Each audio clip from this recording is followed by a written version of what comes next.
everyone et bienvenue tout le monde à la 15e conférence sur les politiques scientifiques canadiennes. My name is Peter Searles, and I'm a PhD candidate in mechanical engineering at the University of Toronto and a volunteer with the Canadian Science Policy Centre.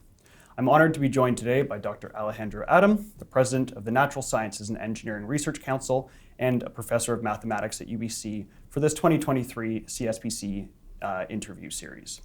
Dr. Adem, it's a pleasure to have you, and even more so since I think the last time we talked with the CSPC interview series was from both of our living rooms in the middle of the pandemic. So really nice to have you in person. It's a real pleasure to be here, as you say, in person. Thank you. Yeah. So Budget 2023 provided funding for the Colleges and Community Innovation Program. Can you tell us a little bit more about this program and how it fits into the whole science, technology, and innovation ecosystem? Yes, I'd be happy to. The colleges and polytechnics in Canada do a large amount of applied research. And that is research which is of importance to industries in their region and across Canada, and which give students at the colleges the opportunity for firsthand knowledge of what it is to work with industry. So it's really a spark plug for innovation, a spark plug for what I call experiential learning at the level of the college students. And what we see is that at the level of the regional or local level, these organizations are very appreciated by the locations where they're at, because they create economic activity. And of course, they attract jobs to the area. And the students then are eminently employable. So we really were delighted to receive that extra funding for a program that we have been administering for quite some time, and which I think is very important in the ecosystem. And many of these colleges also work with universities on projects which are sort of global nature. And they also have large numbers of international students. So I think it's a very good investment for the Canadian ecosystem. Yeah. As you say, it's a spark plug. It ignites the students, but then also the community, the universities locally, right, all the experience throughout. So it's a very nice central focus to build a lot of impact. That's right, and the kind of products which come out of it. And when you see companies at the college with the students there, it's quite impressive. It's very different from the setting you would see at many universities. So I've always found it very, very interesting to visit the colleges and polytechnics and see what is happening within their walls. So I really celebrate the work that they're doing, and it's really a growing sector in the ecosystem. Yeah, very exciting. Another piece is earlier this year, the tri-agencies announced plans for a review of the open access policy. And can you tell us about the OA review, and in particular, what prompted the decision to push for this immediate open access in the future, as opposed to the 12-month embargo that's currently underway? For sure. The international scientific and research community have been wrestling with the issue of open access. And I think we've landed on the importance of unimpeded access to publications funded by public organizations, because it's the taxpayers who are paying for the research. So people ought to have access to what is published, and it should be immediate. Now, there was an executive order by President Biden in the US, which came out last year, I believe, instructing their agencies to implement open access by the end of December 2025. Similarly, in the European Union, in the Horizons Europe framework, open access is a part of the requirements. So Canada works very closely with the US. We're also hoping to connect to Horizons Europe, Canada become an associate member. So it's, I think, imperative for Canada to then adopt the best practice in open access. So that was the motivation for that. We are going through a process of consultation. Last time I checked, we had about 1,400 submissions, and we're looking for a model that fits the Canadian landscape. We are working very closely with the Fonds de Recherche de Québec on this exercise, because they have implemented open access following the European model, which is so-called Plan S. So we're working closely with them to monitor what's happening over there, and at the same time consulting very closely with international agencies like the NSF, like the DFG in Germany, UKRI, and others internationally. So we hope to come up with some proposed implementation over the next year or two. All right. Because open access really does play into NSERC's commitment to EDI as well, that being able to get behind this or past this paywall and be able to create this knowledge for everyone is really a case where you can open it up and not just have it to the privileged elite who might otherwise have access to these. That's right, yes. And I think the issues are libraries having to pay fees to get the subscription fees, and then the authors having to pay author page charges. And what we'd like are, I think that the goal is to come to arrangements where you don't have to do both. And there are many times negotiations between coalitions, libraries, or countrywide. And of course, this is very much dependent on the area of research. Some scholarly areas are more vulnerable than others. Another thing, and this is an important thing, that Canada has raised the notion of equity in open access, because the lower and medium income countries are disproportionately affected. There are disciplines, high flyers, who choose to pay the author page charges to get their papers in fancy journals. On the other hand, there is, for some disciplines, a solution, which are the archives. For example, in physics, theoretical physics, mathematics, other areas. The open access requirement is satisfied by posting the accepted final version of the paper on an archive. Right. So as we go to a purely electronic kind of existence, I think technology will get us to the other side. But this is kind of the transitional period, which can be requires some careful thought and making sure that everyone can be brought along. Now, this is a tri-council program, so we're working very closely with our partners across all the disciplines in Canada. Great.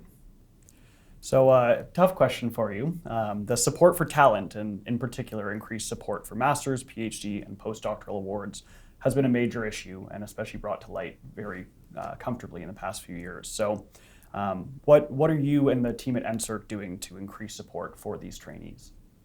Well, it's a very good point. I think since day one, when I started on this job, I realized that we had serious issues with the level of support we're providing for students and postdocs, all the way from undergraduate through postdoctoral. And to fix this, it requires, of course, an increase in the amounts that we give. This has to be done in conjunction with the other agencies, and of course, through funding from the Government of Canada. Now, I think the issue is now on the radar, on everyone's radar. We know that Minister Champagne is very supportive, and now the question is, how do we implement this correction of what those stipends are? I see it as an issue caused by the lack of indexation. So over time, these have not been adjusted, and they've fallen behind. Also, a lack of harmonization. We have fellowships at different levels, different durations. So that's something that we are working very hard at, coming up with proposals, models, crunching numbers, and providing that kind of information to our colleagues in the government. So I'm optimistic that there will be some action on that. And because, we're all about talent. Very important for us. I think roughly 70% of the funding that we have goes for people. And this goes beyond, of course, the directly funded students. The vast majority of our supported students are funded indirectly through grants. Discovery grants is the biggest source. Now, admittedly, those funds are heavily leveraged and often layered with provincial funding, with teaching assistantships, etc. But I think the base level is way too low to be competitive in an international market. And we're trying to compete for the top talent in areas like computer science, physics, mathematics, engineering disciplines, where the going rate in countries like the US and Europe is far higher. So it really behooves us to address this issue. It is our number one priority, I can tell you that. And I know the community is also focused and is united behind finding ways to correct this issue. Well, it's great to know that you're championing it for us and you're at the helm to keep pushing it. So thank you. Very well. So how is NSERC doing in terms of its international partnerships as well? Are there any countries or initiatives that you'd like to highlight? And can you tell me a little bit more about your work with the Global Research Council? For sure. So Canada is actually a very popular country when it comes to international collaborations. We get folks knocking on our door all the time.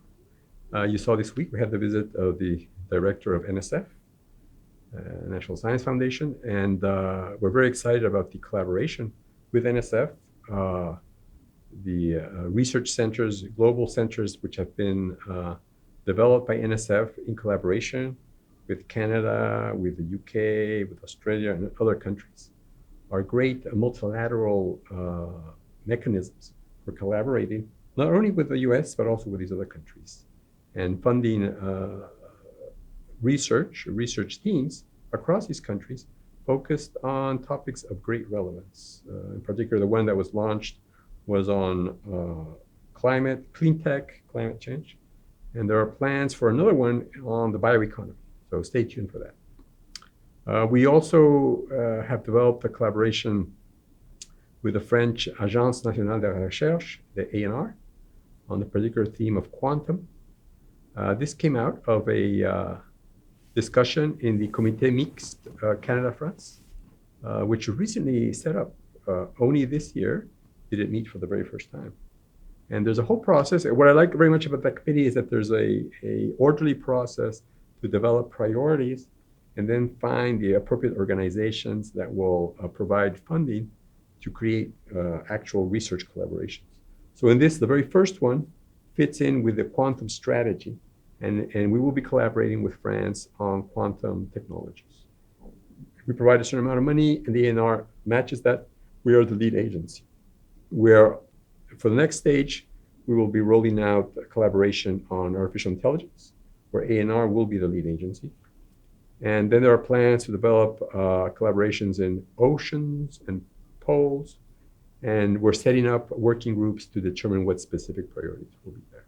So there's a lot of work in the Canada-France collaboration. Now going to the Global Research Council. So I was elected chair of the governing board in May, and it's very exciting for me because the Global Research Council is a virtual organization, and we meet once a year in person, the whole group. It's around 100 funding agencies from around the world. And we also have regional meetings where the different regions talk about the topics which are specifically important to them. I just got back from attending the regional meeting of the Americas, which was held in Argentina. And it was great for me. I met the agency heads from Uruguay, Chile, Argentina, folks from Brazil. So meeting them in their context and discussing issues which are relevant to them was very exciting for me. And I think Canada has a lot to contribute and a lot to learn, right? We have to be present there. Now in the big international meeting, the big annual meeting, we talk about best practices. It's a place where we can relax and compare notes as to what's going on in our different countries. So topics like EDI, like research security, funding research on sustainable development, et cetera. These are things that we can discuss in a very collegial way and then come up with action plans for addressing them. And perhaps most importantly, bridging the divide between the developed world and the global south. So many of these countries can leapfrog and skip the mistakes that we committed, go straight to the more modern version of what a funding agency should look like. And the variety of kind of solutions and paths that these countries, these agencies are taking is really quite fascinating. So and that's again where Canada can play a leadership role as the calm, collected partner that's sharing and also learning from all the participants. Amazing. Could you maybe provide an example of a case where we're leading the way and another case where we have a lot to learn from some of these other countries? Well, I think research security, our team, and I want to give a special shout out to the folks on the NSERC team, in particular Sean McGurk, who works, I know, with the CSPC. Mm-hmm. We developed some, in conjunction with our partners here in Canada and abroad, we've been involved in developing the appropriate guidelines for research security and kind of bringing together different points of view and hammering out what we think is a reasonable approach to mitigating the risks of research security. And we're sharing it with all our partners, not just domestically, but also internationally. So I think that has been an important contribution for us. Now, we have, of course, a lot to learn on the issue of EDI. EDI as it's seen from the global south. The issues there are more perhaps socioeconomic and issues of colonialism, which are much clearer and felt in a daily basis. And I think we really have to be humble and try to understand how that works, what we can learn, and work together. For example, when we talk about indigenous communities in Latin America, there's a huge indigenous community, and there have been different approaches seeking to connect them into the research and innovation sphere. We've done a lot of progress here in Canada, but we have a lot of work to do. So by comparing and learning, I think we can all work together to get to a better place. Yeah, excellent. Now, with the many fields in natural sciences and engineering, there are drastic challenges that need to be addressed, but also, for an example, climate change and some of these quantum computing, but also a lot of different opportunities to come with artificial intelligence, with quantum computing. So how does NSERC balance this kind of strategy in tackling both sides of the pressing major issues and the great opportunities to come? Well, NSERC supports science in a very broad spectrum. We go from the blue skies discovery research all the way to commercialization. And we don't think of it as a straight line, but as coexisting, right? I like very much the statement made by Panch, right, the NSF director, about the DNA. So we have it built in our DNA. The basic research, of course, essential to everything. But this is being done at the same time that we are mobilizing the research to address some of these issues, right? And now areas like quantum require a lot of high-level theoretical research, while at the same time developing the technologies, which will be the technologies of the future.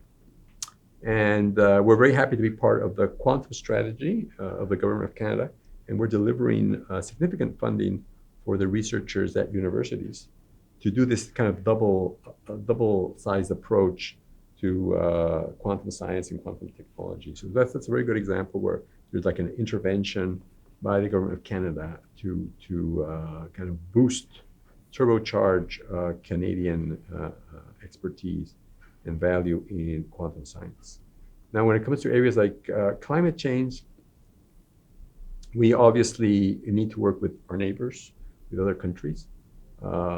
We have a program initiative through the New Frontiers in Research Fund, which is a program which includes all the councils, and it's overseen by the Canada Research Coordinating Committee. And we've launched a international initiative in climate change and its mitigation.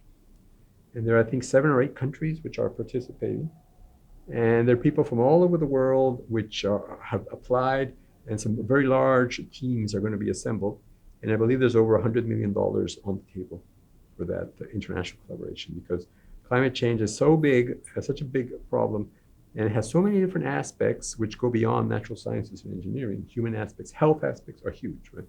So I'm very pleased that we can do this interdisciplinary collaboration and across the world. Now, when in the issue of AI, the Tri-Council most recently funded a CIFREF project on AI and material science, a self-driving lab, as they call it, University of Toronto, headed up by my friend Alan Aspurugusic.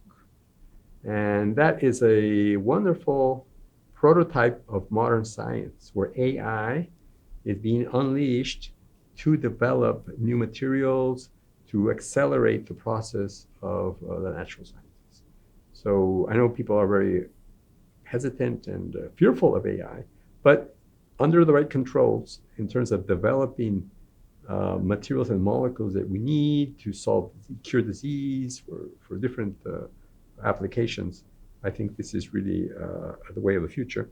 And there's significant interest from partners in the US to work with this group that has been funded, and that I think it's kind of the tip of the iceberg. That's the kind of change that will happen in the way we do science. And the last one I'll mention is we do have a special mission-specific program, the so-called Alliance Missions, and it's focused on areas of interest to Canada. And the area is chosen through consultation with different government departments and the community. And this year we have a competition on critical minerals, which, as you know, is a top priority in terms of everything that the society wants to do towards going to a decarbonizing economy. So we will have then a whole group of expert researchers in that area that we can plug into, not only for those projects, but the future projects and international collaborations. Those are just a few examples. Yeah, but touching such a wide variety of topics, and again, blue sky and very critical things all at the same time. So right. Really a multifaceted approach. That's correct. Yeah. So last question for you. We're at a time when public trust in science is extremely crucial. And with that, it's fantastic to really have you and all of your team here at the Canadian Science Policy Conference. Can you tell us about what the CSPC means for your organization and the value that it adds to the science, technology, and innovation ecosystem? Well, we do natural sciences and engineering, so we are not experts in social sciences or much less political sciences or policy, things like that. So for us to be able to come to a meeting where all those experts show up, right, from around the country, indeed from around the world, and where we can participate in panels, in networking events, for us it's just fantastically uplifting. So the NSERC team is always looking forward to this event because it gives them an opportunity to learn so much about what is happening, but also to showcase the work that we're doing. And we know that science and policy meet here at these meetings. And it's from my point of view, it's the most influential meeting in science policy that I know of in North America, because it really delivers something that we want to see. And the size makes it a very comfortable meeting where you meet the people, you can talk to them, and you can do it very efficiently. So I really want to applaud the organizers, and of course Merdad, who's the founder, but all of you who work so tirelessly to make this a success year after year.